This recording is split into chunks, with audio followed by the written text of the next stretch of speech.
Greetings and welcome to my history channel on YouTube. My name is Claudio and I'm thrilled to have you here. On this channel we will explore the fascinating stories and events of the past that have shaped our world today. So join me to embark on a journey through time and modern day events. Hit that subscribe button and join me on this adventure. In this video we're going to talk about Yevgeny Prigozhin.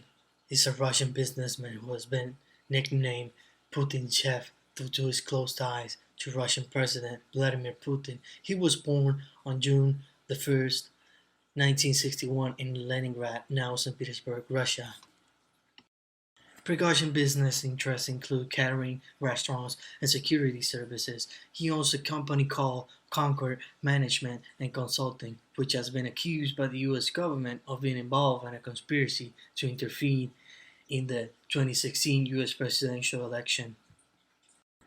Prigozhin himself has been sanctioned by the U.S. government for his alleged involvement in the interference of the election and is in the wanted list of the FBI.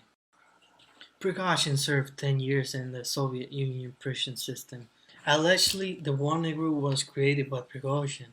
I don't believe this. I believe Dmitry Utkin was the real creator, and then Yevgeny Prigozhin was assigned to be the leader of the Wagner Group. The reason they removed Dmitry Utkin from being the head of the Wagner Group is simple. Dmitry Utkin is a neo-Nazi because of the image that surfaced in 2021, showing Utkin with a Waffen-SS collar. And this is the reason I believe he was removed from being the head of the Wagner Group, especially because the Wagner Group is allegedly fighting neo-Nazis in Ukraine. The Wagner Group attempts to outflank the defenders from the north and the south. Prigozhin says that it is a matter of time that Bakhmut falls in the Wagner Group's hands. I don't believe this is going to happen. And why? I'm going to explain you why. Prigozhin has been criticizing the Russian army and Gerasimov, the head of the Russian army. So I'm going to give you an example of what's going to happen to Prigozhin. So I'm going to give you the example of what happened to Arsen Pavlov, also known as Motorola. He was a Ukrainian separatist commander who fought in the war in Donbass.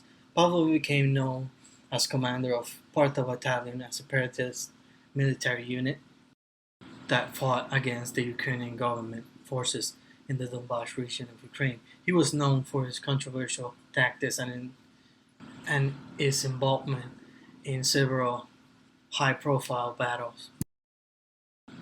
Pavlov was killed on October 16, 2016 when a bomb exploded in the elevator of his apartment building in Donetsk. The assassination of Pavlov was never clarified by the Russian authorities. What really happened, in my opinion, is that the FSB, Federal Security Service of Russia, killed Pavlov. Why? Because Pavlov was becoming an influential leader in the People's Donetsk Republic. And it seems like he was not taking orders from Putin and the Russian state. One day before his death, Pavlov instructed his wife not to trust FSB agents. The assassination of Arsen Pavlov follows a string of high-profile deaths within the ranks of Ukraine separatists, starting with the assassination of Alexander Betnov, the leader of the Batman Battalion, and Alexei Mosgovoy. Ukrainian officials have stated that Arsen Pavlov was assassinated by Russian special forces as a part of a drive to purge early separatist leaders that took part in the original insurgency of 2014. The reason I believe Prigozhin is going to have a similar outcome as Motorola is because Prigozhin has been criticizing the Russian army and its military leaders. For this reason, the Wagner Group is getting out of ammo and shells to continue the offensive in Bakhmut. Prigozhin himself has said that he's been cut off of Russian military meetings ammo, and shells.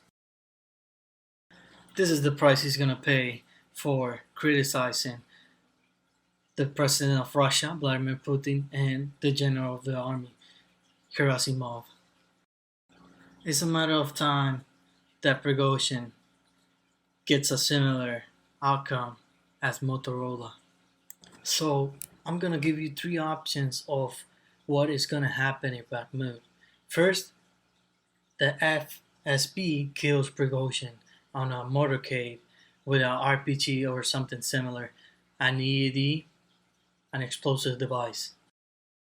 The second option is that the Russian army stops supplying shells and ammunition for the Wagner Group, and eventually the Wagner Group will have to surrender. And Prigozhin obviously gets arrested by the Ukrainian authorities, if not killed. The third option is that the Russian army takes control of the Wagner groups, disbands it, and arrests or kills Prigozhin. So that's the video of today. Thank you for watching, and please subscribe for more content.